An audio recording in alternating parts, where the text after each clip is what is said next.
L'homme a toujours été à la recherche de la liberté. Christ nous propose le chemin de la vraie liberté. Chers amis, c'est le sujet que nous allons débattre dans notre réflexion d'aujourd'hui. Qu'est-ce que la vraie liberté? Nous sommes toujours dans le cadre de notre série « Le pouvoir de l'espérance » et la vraie liberté, lorsque nous la comprenons, elle participe à nous faire rentrer dans la véritable espérance. Qu'est-ce que la vraie liberté? Quelle est la liberté que Christ veut nous donner et est capable de nous donner et pourquoi? Alors nous allons, pour répondre à toutes ces questions, commencer par nous rappeler d'une chose.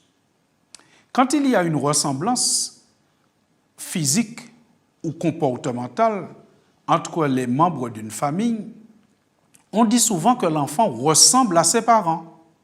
Oui, car le parent était là avant et c'est lui qui a formé et formaté cet enfant.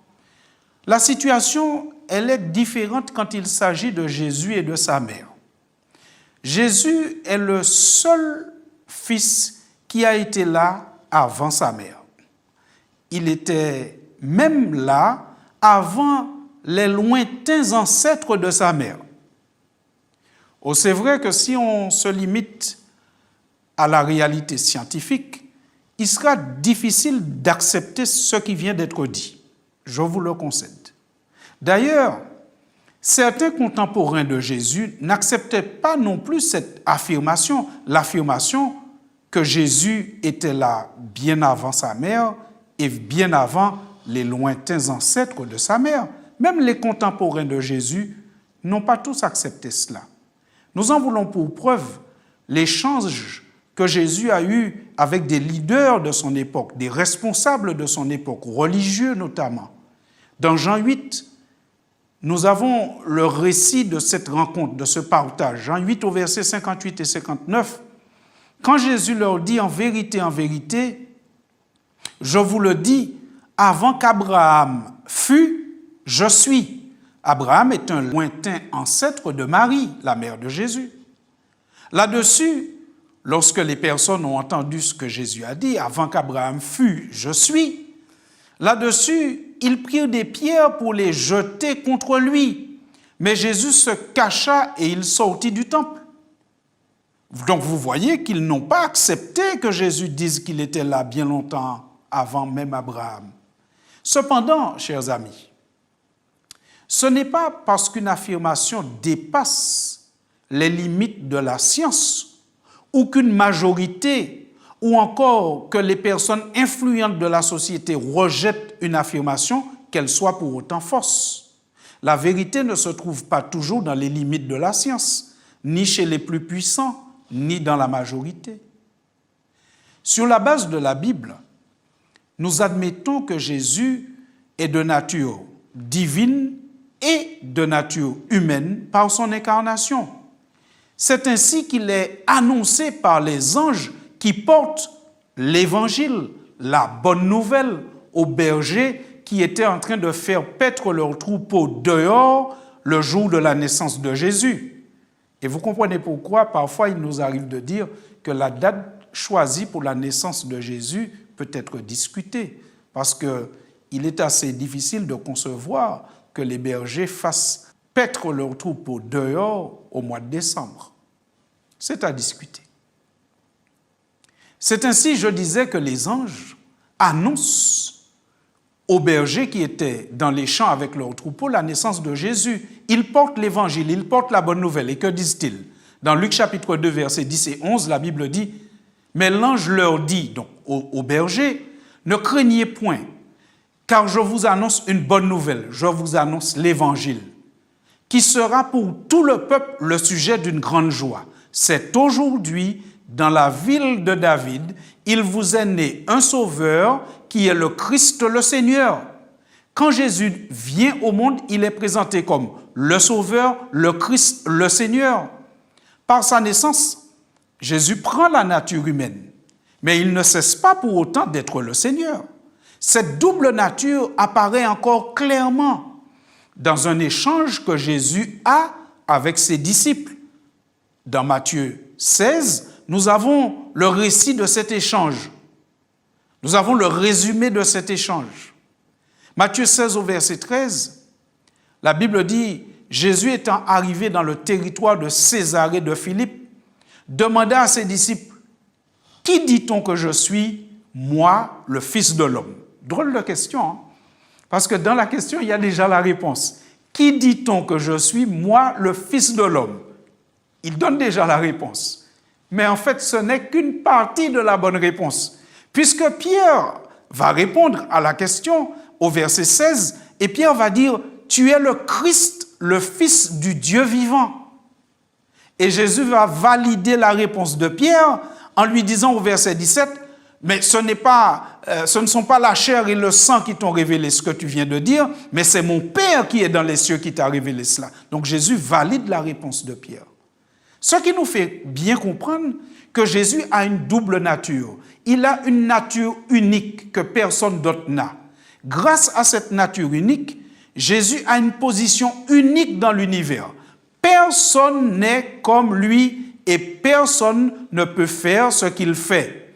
Il sait mieux que quiconque ce qui est bien et ce qui est bon pour l'être humain, parce qu'il a une dimension humaine, mais parce qu'il a une dimension divine. Jésus peut faire le lien, le pont, l'intercession parfaitement entre nous et le Père. Il est en prise directe avec nous par sa nature humaine, il est en prise directe avec nos luttes parce qu'il a mené les mêmes que nous, parce qu'il a partagé la même nature que nous. Mais il est aussi en prise directe avec le Père de par sa nature divine. Par conséquent, Jésus n'a besoin de personne, il n'a pas besoin d'aide pour entendre ce que nous lui disons. Jésus n'a pas besoin de médiateur entre lui et nous. Il sait nous entendre, il peut nous entendre parce qu'il a partagé notre nature. De par sa nature unique et merveilleuse, de fils de l'homme et fils de Dieu, Jésus peut nous comprendre, nous pardonner, mais aussi nous donner les moyens de sortir de n'importe quel esclavage ou pratique malsaine, parce qu'il a lutté et vaincu dans les mêmes conditions que nous, mais il a vaincu. C'est pour cela que nous lisons dans Hébreux chapitre 4, versets 15 et 16, « Car nous n'avons pas un souverain sacrificateur qui ne puisse compatir à nos faiblesses. Au contraire, il a mené les mêmes luttes que nous. Chaque fois que nous sommes tentés, nous devons nous dire que Jésus a été tenté dans le même rayon que nous, de la même manière. » Vous savez, chers amis, il n'y a pas de nouveau péché. Il n'y a que des nouveaux pécheurs. Le mal prend des formes différentes, mais la racine est toujours la même. Tout ce par quoi nous passons, toutes les tentations qui nous surviennent, Jésus les a eues et les a vaincus. Il peut nous comprendre, mais pas que. Parce que le verset 16 nous donne cette invitation. « Approchons-nous donc avec assurance du trône de la grâce, afin d'obtenir miséricorde et de trouver grâce pour être secourus dans nos besoins. » Oui, le but de Jésus n'est pas seulement de pardonner nos péchés, c'est aussi nous donner la victoire sur la tentation, de nous permettre d'être libres de dire non. Approchons-nous donc avec assurance du trône de la grâce, afin d'être secourus dans tous nos besoins. Nous n'avons pas besoin que du pardon. Oui, nous avons besoin du pardon. Mais nous avons aussi envie de nous sentir libres, libres de pouvoir dire non. Alors, si on veut dire oui au mal, c'est aussi une liberté que Dieu nous accorde. Mais Dieu veut aussi accorder la liberté à ceux qui veulent dire non. Il veut nous accorder le pouvoir de dire non. Être libre, chers amis, ce n'est pas faire ce qu'on veut. Être libre, c'est être dans une position de pouvoir dire oui ou dire non. Être libre, ce n'est pas toujours faire ce qu'on veut, parce que ce qu'on veut est parfois nocif pour les autres, nocif pour nous-mêmes et attriste Dieu. Parce que quelquefois, ce qu'on veut n'est pas toujours bien. Mais parfois, nous-mêmes, nous faisons quelque chose une année et à la fin de l'année, nous disons « j'aurais pas dû faire cela ». Donc, nous reconnaissons plus tard que ce n'était pas la bonne chose. Ce que nous voulons n'est pas toujours bien. Et donc, la liberté, c'est de bénéficier de l'assistance du Christ, qui a une expérience bien antérieure à la nôtre. Il est là, même avant Abraham.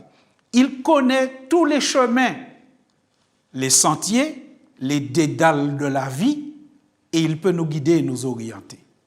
Être libre, c'est avoir la possibilité de faire ce qui est bien aux yeux de Dieu, ce qui n'est pas nuisible aux autres et qui soit constructif pour soi-même. C'est cette liberté que Jésus est venu nous faire connaître, cette vraie liberté, notamment dans Jean 8 au verset 34. Lorsque Jésus discute dans Jean 8 au verset 34 avec ses contemporains, il veut leur faire découvrir ce qu'est la vraie liberté. Lisons ensemble. Jésus dit, « En vérité, je vous le dis, leur répliqua Jésus, quiconque se livre au péché est comment? Esclave du péché. » Et au verset 35, il dit, « Or, l'esclave ne demeure pas toujours dans la maison. Le Fils, par contre, y demeure toujours. Si donc le Fils vous affranchit, vous serez réellement libre. » Quand nous nous croyons libres parfois, eh bien, nous pouvons devenir esclaves du péché. Nous avons tous vécu cela. Quand nous étions plus jeunes, certains de nos camarades commençaient à fumer et ils se disaient libres de pouvoir fumer s'ils veulent. Et quand nous les rencontrons quelques années plus tard, ils nous disent « Je suis esclave de la cigarette, j'aimerais bien arrêter, mais je suis accro à la nicotine. » La vraie liberté, chers amis, c'est la liberté de pouvoir dire non. Oui, Jésus veut et peut nous libérer de l'esclavage du péché. Il veut faire des humains que nous sommes des êtres libres, libres de faire le bien, de faire ce qui est bien. Parce qu'aujourd'hui, parfois, nous ne sommes pas libres de faire le bien. Nous sommes libres de faire que ce qui est mal. Et parfois même à l'encontre de nos désirs les plus profonds. Quelquefois, nous avons le désir profond de faire le bien. Nous nous levons même en disant « je vais faire le bien ». Et à la fin de la journée, nous sommes obligés de faire le triste constat que nous n'avons pas pu faire ce que nous avions décidé de bien. Vous savez, chers amis, la vraie liberté, c'est cette capacité qui est en Christ, qui appartient à Christ, de dire non au péché et de marcher d'après les commandements de Dieu. Commandements de Dieu qui sont pour notre bonheur. Parce que vous savez, chers amis, les commandements de Dieu ne sont pas un carcan pour l'humanité. Les commandements de Dieu garantissent la liberté de chacun. Quand on marche d'après les commandements de Dieu, si une société, une famille marche d'après les commandements de Dieu, la liberté de chacun est garantie dans cette famille ou dans cette société. Les commandements de Dieu ne sont pas destinés à restreindre notre liberté. Au contraire, ils garantissent la liberté de chacun. La loi de Dieu, elle n'est pas difficile ni compliquée. L'apôtre Paul, lorsqu'il a bien compris ces choses, qu'est-ce qu'il a dit? Il a dit, la loi donc est sainte et le commandement est saint, juste et bon. En fait, ce n'est pas la loi de Dieu qu'il faudrait changer ou chercher à changer, mais plutôt notre conception de la liberté et du bonheur. Le bonheur ne peut se vivre et se trouver dans une société sans règles et sans loi. Quand une société est sans règles et sans loi, ce n'est pas la liberté, c'est l'anarchie et c'est la loi du plus fort. Parce qu'il y a toujours une loi, mes amis. Soit c'est la loi de Dieu ou la loi du plus fort, la loi de la jungle, mais il y a toujours une loi. Et quand nous avons bien compris ces choses, nous avançons avec Dieu, avec Christ, en nous rappelant tout ce que Christ est capable de faire pour nous. Christ est capable de pardonner nos péchés, mais pas que. C'est un aspect de son ministère et de ses capacités. Il peut comprendre nos faiblesses, nos chutes. Il sait même quand nous avons été ignorants ou égarés. Mais il veut nous donner plus que cela. Jésus, il veut nous donner plus que simplement le pardon de nos péchés. Il veut nous donner la vraie liberté. Prenons l'exemple d'un homme dont l'histoire est racontée dans la Bible, dans plusieurs pages de la Bible. Cet homme s'appelait Salomon. Salomon était un roi d'Israël, fils de David. Il connaissait donc Dieu et sa parole, et lui-même, il témoigne du fait qu'à un certain moment, il a mis de côté la parole de Dieu dans sa vie. Il témoigne dans Ecclésiaste chapitre 2 au verset 10 quand il dit « Tout ce que mes yeux avaient désiré, je ne les ai point privés. Je n'ai refusé à mon cœur aucune joie. Mon cœur prenait plaisir à tout mon travail et c'est là la part qui m'en est revenue. » Et si vous prenez le temps de lire l'histoire de la vie de cet homme, de Salomon, effectivement, il ne s'est refusé aucun plaisir, dans aucun domaine. Il détaille tous les domaines de la vie. Et à tous ses sens, il a accordé tout ce qu'on peut accorder à ses sens, pensant qu'il trouverait le bonheur. Mais à la fin, il finit par dire, maintenant au chapitre 8, il avance dans son expérience de vie. Et il dit au chapitre 8, cependant, quoique le pécheur fasse 100 fois le mal et qu'il persévère longtemps, je sais aussi que le bonheur est pour ceux qui craignent Dieu parce qu'ils ont de la crainte devant lui.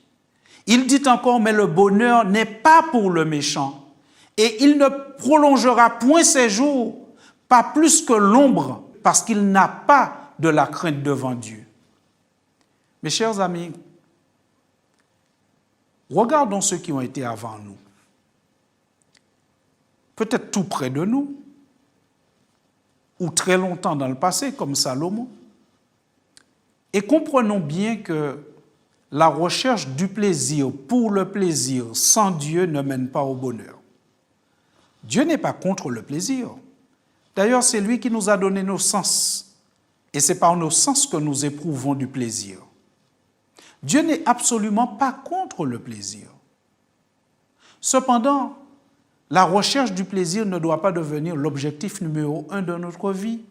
Et la recherche du plaisir ne peut se faire au mépris de l'autre ou en utilisant l'autre ou en abusant l'autre ou en faisant de la peine à l'autre. On ne peut pas prendre son pied et faire les autres perdre leur tête. Chers amis, beaucoup ont essayé, mais ils ont tous conclu comme Salomon à la fin de leur vie. Je sais que le bonheur n'est pas pour le méchant, mais le bonheur est pour ceux qui craignent l'Éternel. Chers amis, Dieu nous fait savoir encore une fois qu'il n'y a pas d'avenir heureux sans lui. Il n'y a pas de bonheur sans Dieu. Alors que nous sommes dans cette période où beaucoup commémorent la venue du Christ sur la terre, sa naissance, rappelons-nous que Christ n'est pas qu'un bébé, il n'est pas qu'un humain, il est le Seigneur, il est Dieu, il est Emmanuel parmi nous. Et quand nous avons cette conscience de la nature, de la double nature, de la nature unique du Christ, nous considérons que celui que nous portons dans nos cœurs est capable de nous comprendre, mais il est désireux également de nous transformer et de nous donner la vraie liberté. Chers amis, entrons dans la vraie liberté. Ne soyons esclaves de rien ni de personne, mais soyons libres, véritablement libres.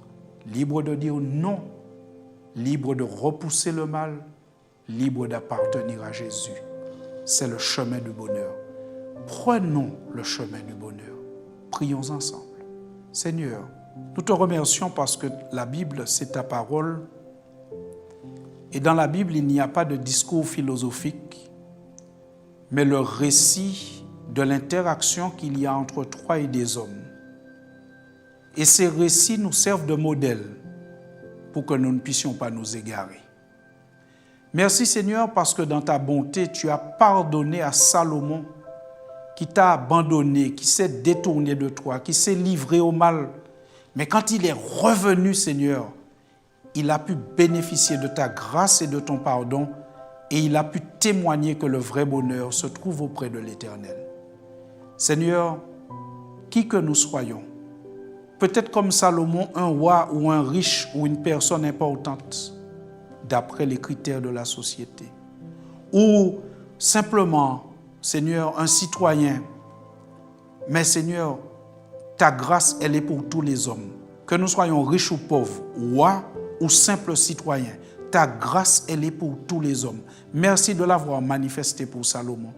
Merci de manifester ta grâce, ton pardon et ta miséricorde pour chacun de nous aujourd'hui qui, comme Salomon, confesse son péché. Aide-nous comme Salomon, Seigneur, à reconnaître que nous sommes peut-être égarés, éloignés de toi, méprisés pendant des années. Mais dans ta bonté, tu nous accueilles et tu nous pardonnes aujourd'hui. Aide-nous comme Salomon à reconnaître, Seigneur, que le vrai bonheur, c'est près de toi et en toi qu'il est. Aide-nous à t'accepter comme sauveur. Aide-nous à nous engager avec toi. Aide-nous à marcher avec toi. Aide-nous à prendre la décision d'être baptisés, comme tous ceux qui se sont repentis ont été baptisés dans la Bible. Seigneur, aide-nous à marcher avec toi. Aide-nous à entrer dans le bonheur. C'est notre prière au nom de Jésus. Amen. Chers amis, je vous souhaite de lire l'histoire de Salomon et de comprendre encore une fois que le bonheur, c'est en Jésus qu'il se trouve. Ce personnage tellement unique, ce Dieu, cet homme qui nous comprend et qui nous aime. Que Dieu vous bénisse et à très bientôt.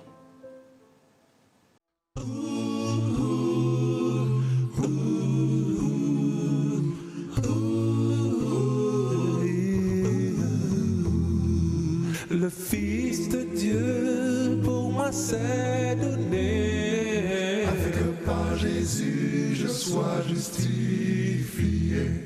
Oui, c'est à ma place qu'il fut livré, afin que par Jésus-Christ je sois racheté. Pour que par lui seul, par Jésus je sois justifié. Au nom de Jésus, que par Jésus je sois glorifié. Oh, oh, oh. Le Dieu saint s'est offert pour moi, pour que par Jésus je sois justifié. Par le nom du Sauveur, que par Jésus je sois glorifié. Si l'ennemi m'accuse, c'est en Dieu que je me confie, afin que par Jésus je sois justifié. Auprès du Père, Jésus-Christ défend ma cause, afin que par Jésus-Christ je sois racheté. Il me défend, que par Jésus je sois justifié. Au nom de Jésus, que par Jésus je sois glorifié. Il s'est fait homme, vécu parmi nous. Il accomplit sur terre le plan du salut.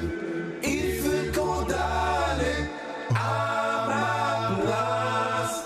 Si je vis en lui, je verrai sa face. Le Fils de Dieu pour moi s'est donné, afin que par Jésus je sois justifié. Oui, c'est à ma place qu'il fut livré, afin que par Jésus-Christ je sois racheté. Pour que par lui, que par Jésus je sois justifié. Pour que par lui seul, que par Jésus je sois glorifié. Oh, oh, oh. Le Dieu saint s'est offert pour moi, pour que par Jésus je sois justifié. Par le doux nom de Jésus, que par Jésus je sois glorifié. Je sois glorifié.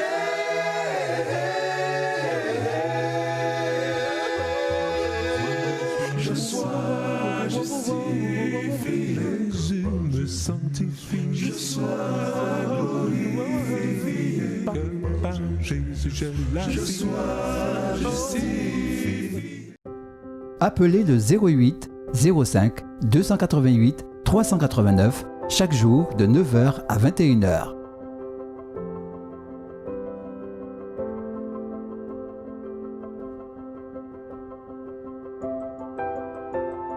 Pour recevoir notre littérature gratuite, Retrouvez le pouvoir de l'espérance chaque jour du 13 au 27 décembre. sur cette antenne, à la même heure.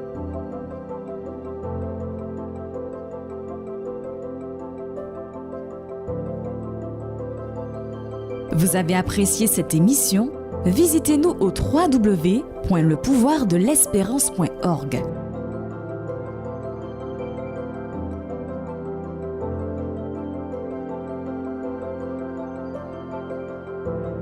Pour recevoir notre littérature gratuite, Retrouvez le pouvoir de l'espérance chaque jour du 13 au 27 décembre. sur cette antenne, à la même heure.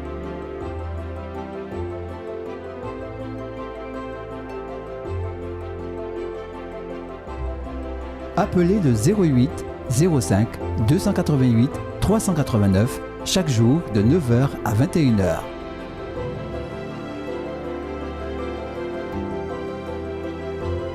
Pour avoir une info, Voir le replay, exprimer un besoin, une prière, visitez-nous au www.lepouvoirdelespérance.org. Merci de votre écoute. À demain. Tu m'as redonné la force d'espérer.